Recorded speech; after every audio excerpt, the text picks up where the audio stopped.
हैं केंद्रीय मंत्री हरदीप सिंह पुरी। यह संवाद बड़ा महत्वपूर्ण है। सेंट्रल विस्टा से लेकर वैक्सीन तक बहुत सी बातें कही जा रही हैं। आज हर सवाल पर बेबाक जवाब देंगे हरदीप सिंह पुरी। पुरी साहब, आपका न्यूज़ 18 नेटवर्क पर स्वागत है।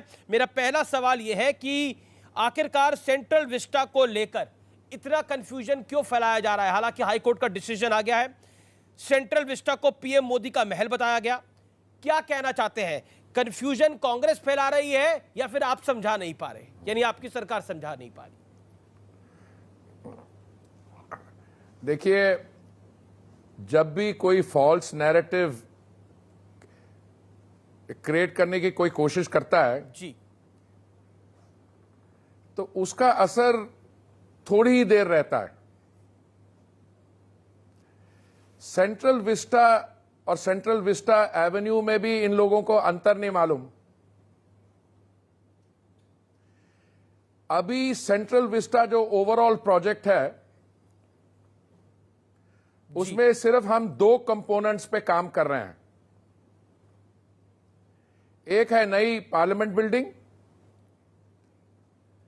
विच इज रिक्वायर्ड, क्योंकि 2022 में हम अपनी 75th एनिवर्सरी सेलिब्रेट करेंगे एज एन इंडिपेंडेंट कंट्री। और जो सेंट्रल विस्टा एवेन्यू है, जो राजपथ का एरिया है इंडिया गेट के पास, उसकी एक्सपेंशन के लिए जो एक छोटा सा 400 करोड़ का प्रोजेक्ट है, उसको हमने तैयार करना है अगले साल की 26 जनवरी परेड के लिए। अच्छा, जो कांग्रेस के कुछ नेता लोग हैं, मैं एक पर्टिकुलर युवा नेता है उनके यहां, आप राहुल गांधी का जिक्र कर रहे हैं, वो तो बार बार कई दिनों से कहे जा रहे हैं कि ये मोदी का महल। हाँ, मोदी महल। ऐसा है कि वो कह रहे हैं मोदी महल बन रहा है 13,400 करोड़ का। जी जी, राहुल जी को शायद जानकारी नहीं है कि जो टोटल प्रोजेक्ट है, जिसमें 10 बड़ी सरकारी सेंट्रल सेक्रेटेरिएट के बिल्डिंग्स होंगी, नई पार्लियामेंट बिल्डिंग होगी, जिसमें नया Indira Gandhi national centre for performing art होगा, जिसमें एक नया कॉन्फ्रेंस सेंटर बनेगा, उपराष्ट्रपति जी के लिए एक आवास बनेगा, प्रधानमंत्री जी के लिए आवास बनेगा। उस सारे कॉम्प्लेक्स पे जो खर्चा है वो भी शायद 13,400 करोड़ नहीं हुआ। देखिए, कांग्रेस कह रही है कि आज के समय में 13,400 करोड़ का जो आंकड़ा है, जी जी सर, इन्होंने किसी डॉक्यूमेंट से लिया, which is the cost of the overall project. ये 2012 में कांग्रेस पार्टी ने कहा था, जो उस समय स्पीकर थी, कि हमें एक नई पार्लियामेंट चाहिए। तो क्या ये नई पार्लियामेंट मोदी महल होगा? ये जो सरकार की बिल्डिंग्स बन रही है, 10 सेंट्रल सेक्रेटेरिएट एवन, जिसमें 51 भारत सरकार की गवर्नमेंट डिपार्टमेंट्स होगी, क्या मोदी महल है? ये कोई 60 हमारे विद्वान हैं, पढ़े लिखे, लेकिन उनका कहना है कि अभी तो prime minister house, vice president house बनाने की आवश्यकता क्या है? अभी तो कोविड से लड़ाई लड़नी चाहिए देश को वैक्सीन चाहिए। ये सेंट्रल विस्टा बना रहे हैं, इनकी प्रायोरिटीज अलग है, ये कहना है, उनका आरोप है ये। देखिए, पार्लियामेंट बिल्डिंग अभी बन रही है सिर्फ, और पार्लियामेंट बिल्डिंग इसलिए बन रही है कि हम नहीं चाहते कि अगले साल जब हम 75th एनिवर्सरी सेलिब्रेट करेंगे, ये पार्लियामेंट जो बिल्डिंग है गिर जाए। ये तो कांग्रेस पार्टी ने काम शुरू किया था 2012 में, और ये सेंट्रल विस्टा प्रोजेक्ट तो कोविड के महामारी के आने से पहले भी अप्रूव हुई है, सितंबर 2019 में अप्रूव हुई है। तो मैं आपसे यही विनती करूंगा कि राहुल गांधी जी जो कहती है, इस पर फैक्ट चेक करवाएं, क्यों इनको शायद खुद इन चीजों के बारे में जानकारी नहीं है, या वो कोशिश करते हैं।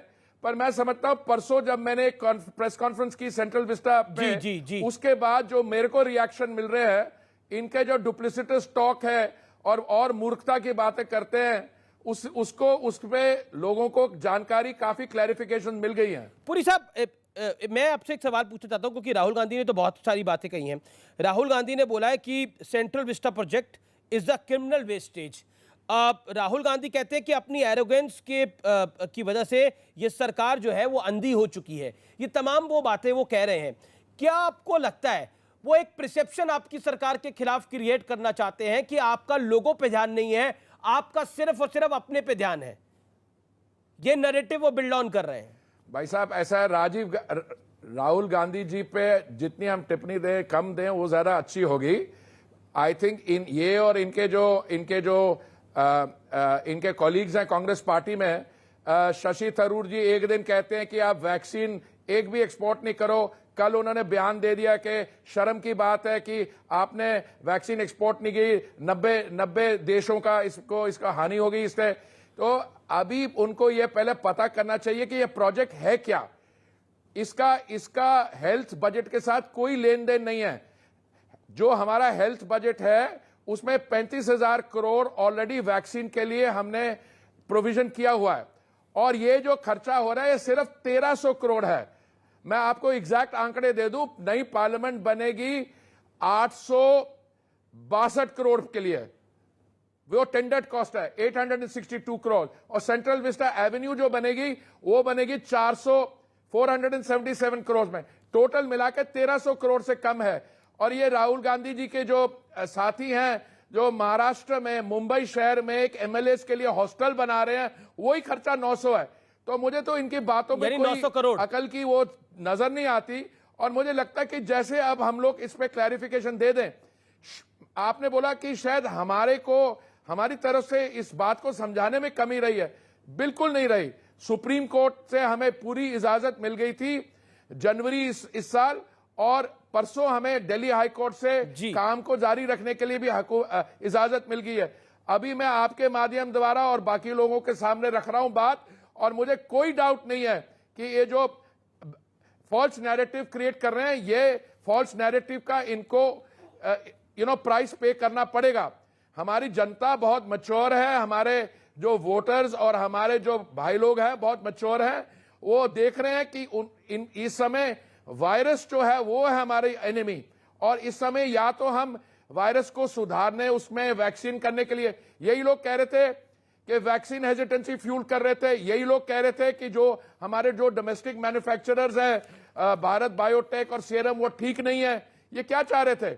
उनकी निंदा कर रहे थे। अब तो शशि थरूर कह रहे हैं, जिसका आपने जिक्र भी किया, अब तो शशि थरूर कह रहे हैं कि क्लियरेंस क्यों दी गई, जो कि पहले सवाल उठा रहे थे कि वैक्सीन क्यों एक्सपोर्ट की गई, अब वो कह रहे हैं कि 91 देशों को वैक्सीन की दिक्कत हो रही है, ऐसे में विश्व गुरु बनने वाली सरकार को अपना सिर शर्म से झुका लेना चाहिए। जबकि ये पहले वैक्सीन एक्सपोर्ट पर शशि थरूर ने ही सवाल खड़े करे थे। इस पर आप क्या कहना चाहते हैं? मैं इस पे कहना चाहता हूं, अंग्रेजी में एक कहावत है, a man is known by the company he keeps. Shashi Tharoor जो है राहुल गांधी और इन लोगों के साथ, जयराम रमेश के साथ ज्यादा टाइम समय स्पेंड करते हैं, उनको जरा जो है ना उसमें जो उनकी एक दूसरे की इंटेलिजेंस है, that is rubbing off on each other. वो पहले तय कर लें कि वो वैक्सीन जो डोमेस्टिक वैक्सीन मैन्युफैक्चरर है, are they in favour of them और नॉट। पहले कहते हैं कि डोमेस्टिक मैन्युफैक्चरिंग ठीक नहीं है, भारत बायोटेक को आपने अनुमति जल्दी दे दी, और यो सीरम इंस्टीट्यूट ठीक नहीं है। ये किसके लिए बैट कर रहे थे? फॉरेन मैन्युफैक्चरर्स के लिए।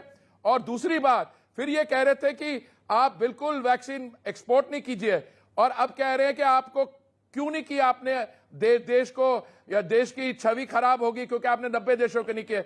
पर ये वही राहुल गांधी हैं जिनके बारे में बताऊं, कुछ दिन पहले इन्होंने सोशल मीडिया पे ट्वीट डाली, मोदी जी हमारे बच्चों की वैक्सीन कहां है? और वो चिदम्बरम साहब हैं, उनके वित्त मंत्री हुआ करते थे शायद, उन्होंने कहा कि एक ऑडिट होना चाहिए कंपनी पे। अरे भैया, 2 दिन के बाद पता लगा राहुल गांधी जी जो वैक्सीन आप अपने बच्चों के लिए ढूंढ रहे थे, वो राजस्थान के में पता लगा, वो राजस्थान के जो लोग हैं उन्होंने कूड़े में डाली हुई थी। तो ऑडिट अब राजस्थान में हो रहा है, उन पर प्रेशर आ गया, राजस्थान में हो रहा है। तो इसलिए आप राहुल गांधी जी की और शशि थरूर इन लोगों की बात सीरियसली मत लीजिए। मैं एक महत्वपूर्ण सवाल आपसे पूछता हूं। संसद भवन, जैसे आपने भी बताया, इसकी जानकारी मुझे भी है कि 2012 में मीरा कुमार जब लोकसभा अध्यक्ष थी तब इसको बनाने का प्रस्ताव आया था, लेकिन कांग्रेस के शासन ने क्यों नहीं बनवाया? उसके बाद लगातार उनकी सरकार रही, लेकिन उन्होंने इस प्रोजेक्ट को क्यों नहीं आगे बढ़ाया? बीजेपी की सरकार को आगे क्यों बढ़ाना पड़ा? इस पर आप क्या कहना चाहते हैं? मैं, आपका जो सवाल है बहुत ही महत्वपूर्ण है। मैं आपकी अगर इजाजत हो तो मैं इस सवाल को थोड़ा रीफ्रेम कर दूं। 1920 में जब ये नई पार्लियामेंट बिल्डिंग पे काम शुरू हुआ था और 1927 में ये बिल्डिंग बनाई गई थी, उस समय जो अंग्रेजों की हुकूमत थी उनके दिमाग में क्या था? उनके बाद उनके दिमाग में इंडिपेंडेंट इंडिया नहीं था। उनको पता ही नहीं था 1927 में कि भारत को आजादी मिल जाएगी 1947 में। उन्होंने ये बिल्डिंग बनाई थी अपनी इंपीरियल असेंबली के लिए। तो पहला सवाल है कि 1947 के बाद कई साल से ये चर्चा हो रही है, उन्होंने कांग्रेस पार्टी ने क्यों नहीं किया? ये सेंट्रल विस्टा पे काम हमें इसलिए करना पड़ रहा है क्योंकि जो पार्टी सत्ता में थी 70 वर्ष के करीब, this is a monumental testimony to their incompetence. जो काम उनको करना चाहिए था उन्होंने नहीं किया 70 साल, इसलिए मोदी जी की सरकार को करना पड़ रहा है। और 2012 में सिर्फ मीरा कुमार जी के सचिव ने चिट्ठी नहीं लिखी, और ये जो उनके दूसरे मित्र हैं जयराम रमेश, उन्होंने भी एक ऑपेड लिखा था हिंदू अखबार में जो चेन्नई से छपता है कि this present parliament building is non functional, we must have a new parliament building. तो 2012 में इन्होंने काम शुरू नहीं किया। 2014 में हमारी सरकार आई, और जैसे आपको पता है मोदी जी की सरकार जो एक बारी प्रोजेक्ट ले लेते हैं उसको कर दिखाते हैं, और ये नई पार्लियामेंट बिल्डिंग 22 महीने में आपको नई बनवा के देंगे। मोदी जी की डायरेक्शंस बिल्कुल क्लियर है। और अगला 2022 का जो विंटर सेशन पार्लियामेंट का है, where we will celebrate the 75th anniversary of our independence, it will be held in the new building. नहीं, लेकिन अभिषेक मनु सिंघवी ने कहा, उन्होंने एक प्रेस कॉन्फ्रेंस करी, एक बयान दिया, उन्होंने बोला कि ये किसकी विरासत को आगे ले जाने की कोशिश है। उनका इशारा, उनका निशाना नरेंद्र मोदी की तरफ था। उन्होंने बोला कि जो कुछ पंडित नेहरू, जो कुछ महात्मा गांधी करके गए हैं, जो कुछ सरदार वल्लभ भाई पटेल भी करके गए हैं, उनका इशारा इस तरफ था, उसको मिटाने की कोशिश है, हर चीज पे मोदी जी का नाम हो। इशारा उनका ये था। देखिए अभी तो मोदी जी का नाम सेंट्रल विस्टा पे कहीं नहीं, जो मोदी जी की नहीं, जो आवास बन रहा है प्राइम मिनिस्टर्स रेजिडेंस, जो भी वहां पे डेमोक्रेटिकली इलेक्टेड प्राइम मिनिस्टर आएगा वो। And this is in sharp contract Congress party का। देखिए जब पंडित जी जहां रहते थे 3 मूर्ति बिल्डिंग में, उसको आपने एक म्यूजियम बना दिया।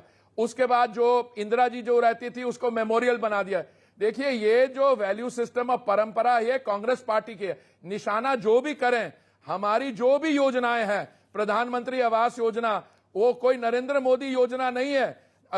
उनकी जो प्रधानमंत्री आवास योजना थी उसका नाम था Jawaharlal Nehru urban renewal mission, और उसके बाद राजीव गांधी। अब दिल्ली शहर में आप चलिए, जहां पे मैं रहता हूं, अगर मेरे अपने घर से निकल के हवाई अड्डा जाना हो तो कितनी नेहरू गांधी फैमिली के नाम पे स्टेडियम, हवाई अड्डा। तो ये इसको छोड़ दीजिए, कौन क्या प्रेस कॉन्फ्रेंस देगा और क्या बोलेगा, इसका फैसला तो जनता करेगी। जी, मैं अगले पॉइंट पर आता हूं। देखिए पॉलिटिक्स भी बहुत जोरों पर है। वैक्सीन को लेकर और कोविड मैनेजमेंट को लेकर बड़े सारे सवाल खड़े हुए, और उसी के बीच में सेंट्रल विस्टा को भी घुसा दिया गया और बोला गया कि देखिए सरकार का ध्यान ठीक नहीं है। क्या आपको लगता है वैक्सीन को लेकर जो राजनीति हो रही है और वैक्सीन की जो कमी देखने को मिल रही है, उसका खामियाजा सेंट्रल विस्टा प्रोजेक्ट को भुगतना पड़ा, खास तौर पर पब्लिक परसेप्शन के लिहाज से या फिर विपक्ष के लिहाज से? देखिए ऐसा है, विपक्ष का, ऑपोजिशन का काम डेमोक्रेसी में अपोज करना होता है। जो ऑपोजिशंस थॉटफुल होती हैं, जो सोच समझ के काम करती हैं, तो वो तो उसका फायदा उठा सकती है। अगर हमारे में कोई कमी हो तो उस पर बात करें, पर ये वैक्सीन के विषय पे तो कांग्रेस पार्टी की लाइन ही नहीं है। अभी आपने शशि थरूर जी की बात की, जो अप्रैल के महीने में कह रहे थे कोई वैक्सीन एक्सपोर्ट ना करो, और कल उन्होंने बयान दिया है कि आपने क्यों नहीं एक्सपोर्ट की। और उनके जो बिलवड लीडर हैं राहुल गांधी जी, उन्होंने भी यही कहा। उन्होंने पहले कहा ये नहीं वैक्सीन ठीक नहीं है, उनके सारे बयान आए। कई कांग्रेस एमपीज ने कहा कि ये भारत बायोटेक को आपने अनुमति बहुत जल्दी दे दीजिए, अभी तो क्लिनिकल ट्रायल्स कंप्लीट नहीं हुए, और सीरम इंस्टीट्यूट नहीं। और एकदम जब सेकंड वेव आया तो एकदम सबके लिए वैक्सीन दीजिए, सबके लिए। इनमें से कुछ लोग तो हैं, आप इनसे पूछिए, उन्होंने खुद भी वैक्सीनेट करवाया अपने के लिए। कुछ और भी विपक्षी दल थे, उन्होंने कहा कि ये तो बीजेपी की वैक्सीन है। मैंने एक आप जैसी एक शो पे कहा, मैंने कहा आप बीजेपी को क्रेडिट देना चाहते हैं, मुझे उसमें कोई प्रॉब्लम नहीं है, पर ये हमारे मेडिकल साइंटिस्ट हैं, हमारे डॉक्टर्स हैं, हमारी लेबोरेटरीज हैं जिन्होंने ये वैक्सीन बनाई है। आप उनका क्रेडिट बीजेपी को देना चाहें तो दूसरी बात है। अभी ऐसा है कि आपके साथ वैक्सीन के लिए मैंने पहले भी आपसे कहा 35,000 करोड़ रखा हुआ है, और भी चाहिए हो तो दिया जाएगा। अभी आप ही के साथ मेंबर ऑफ पार्लियामेंट है, समाजवादी पार्टी के मेंबर ऑफ पार्लियामेंट हैं एसटी हसन। उन्होंने वो तो एक कदम और आगे चले गए हैं। वो कह रहे हैं कि शरीयत से छेड़छाड़ की वजह से ये सब तूफान आए हैं, कोरोना की महामारी आई है, और अगर ये शरीयत में छेड़छाड़ ना होती, उनसे उनका ताल्लुक है बेसिकली, 3 तलाक ना आता और बाकी चीजें ना होती, तो ये सब दिक्कतें नहीं आती देश के अंदर। देखिए, जब एक हम we are the world's largest democracy, we have a prime minister whose dedication, commitment to the vikas and development of India is total, और ये जो पैंडेमिक है ये ग्लोबल पैंडेमिक है। आप उनसे पूछिए जो समाजवादी पार्टी के नेता है जो कह रहे हैं कि महामारी इसलिए आई क्योंकि शरीयत के साथ छेड़छाड़ी हुई है, तो कहां शुरू हुई? वुहान में क्या फैक्टर्स थे, कौन सी लेबोरेटरी से निकली, वो कहां यूरोप गई, एटसेट्रा। देखिए, मैं समझता हूं ये क्राइसिस जो आता है, ऐसा पेंडेमिक का क्राइसिस जो वंस इन अ सेंचुरी होता है, हम सबको एक मौका दिया गया है कि या तो हम अकल की बात करें और समाज सेवा करें, या बाकी बेहुदा ऐसी स्टेटमेंट्स करें, लोग भी हम पे हंसेंगे बाद में। तो ये जो इंडिविजुअल है समाजवादी पार्टी के मेंबर ऑफ पार्लियामेंट है, नहीं बोलना चाहता समाजवादी पार्टी के, पर उनकी ये जो मेंबर ऑफ पार्लियामेंट है, मैं जानता हूं, उनसे मेरा परिचय है, पर अब वो उनमें क्या मेंटल स्टेट थी उनकी जब उन्होंने ये स्टेटमेंट की, इसका मैं कुछ नहीं करना चाहता। जी बिल्कुल, लेकिन मैं आपसे एक सवाल पूछना चाहता हूं जो बड़ा important, they are all been very well received. Okay, लेकिन एक सवाल है जो बड़ा इंपॉर्टेंट है, क्या वजह है, चाहे ट्रिपल तलाक हो, 370 हो, सीए हो, किसानों का बिल हो, कोविड हो, वैक्सीन हो, इन सब में एक परसेप्शन जो होती है, नैरेटिव जो होता है, वो against Narendra Modi, against BJP क्यों बिल्ड ऑन होता है? What is your view on this? इस पर आपका क्या विचार है? I will give you a very simple view by taking only one of the examples, that is the farm laws. जी, पहले we had rice procurement, and then we had wheat procurement, and there has been record procurement including in states like Punjab and Haryana. पहले क्या झूठ फैलाया जा रहा था कि ये फार्म लॉज लाए जा रहे हैं, एमएसपी बंद हो जाएगी, मंडीज बंद हो जाएंगी और कॉर्पोरेट इंटरेस्ट को ये बेचे जाएंगे। अरे भाई साहब, दी producers are getting a higher price, MSP is being record, and the record production and record procurement has taken place in all states, particularly in Punjab and Haryana. I rest my case. बाकी ये CA 370 की बात कर रहे हैं। अब ऐसा है कि ये they look for issues and periodically they exhaust their ability to make sense, and today it's a pity that this kind of talk is coming from within the Congress party, which is fighting an existential crisis. उनको ये clear नहीं है कि whether पारिवारिक control, family control in a democratic party is can be reconciled or not. 2014 के चुनाव और 2019 के चुनाव में दोनों में मिला के 100 से कम सीट आई हैं लोकसभा में इस पार्टी की। लेकिन क्योंकि आप पंजाब की पॉलिटिक्स में इंटरेस्ट भी रखते हैं, you fought Amritsar constituency also, मैं आपसे ये जानना चाहता हूं पंजाब में इस समय जो कुछ हो रहा है उस पर आपका क्या कहना है? क्योंकि वहां पर कांग्रेस में 2 धड़े हैं, एक कैप्टन धड़ा है, एक सिद्धू धड़ा है। What is your take on this? No, you see, I came on your interview thinking you wanted to talk about Model Tenancy Act जो आज passed हुई है, and or naturally we have to talk also about the Central Vista. बाकी पंजाब में I take a very healthy interest. It is a state to which I belong. और आप सही बोल रहे हैं, मैंने इलेक्शन लड़ी, मेरे को 17 दिन दिए गए and I won 41% of the vote. थोड़ा समय और होता I would have won the election, but उसको छोड़िए. But I'm saying something else. अभी पंजाब में क्या मेन प्रीऑक्यूपेशंस क्या हैं? Captain versus Sidhu, captain versus Sidhu, और captain versus Sidhu now has 2 teams within the Congress party playing. जब इनका मैच होगा तो एक 3 मेंबर रेफरी टीम गई है दिल्ली से, तो इन लोगों से मिल रहे हैं। अब ये कौन से रूल्स के साथ ये गेम खेली जाएगी? क्रिकेट की गेम होगी with 11 side players on each side. I just wish them the best of luck, और मैं यही कहूंगा कि पंजाब के पॉलिटिशियन जो है, जरा पंजाब का वेलफेयर अपने दिमाग में रखें और जो कैप्टन साहब थोड़े डिस्ट्रैक्टेड रहते हैं या सिद्धू साहब बयान देते रहते हैं और काला झंडा लगा देते हैं, इसके बारे आप मेरे से क्यों टिप्पणी चाहते हैं? चलिए, हम तो सब सवाल पूछते हैं, लेकिन final word on central Vista, आपका फाइनल वर्ड क्या है देश के लोगों को सेंट्रल विस्टा के ऊपर?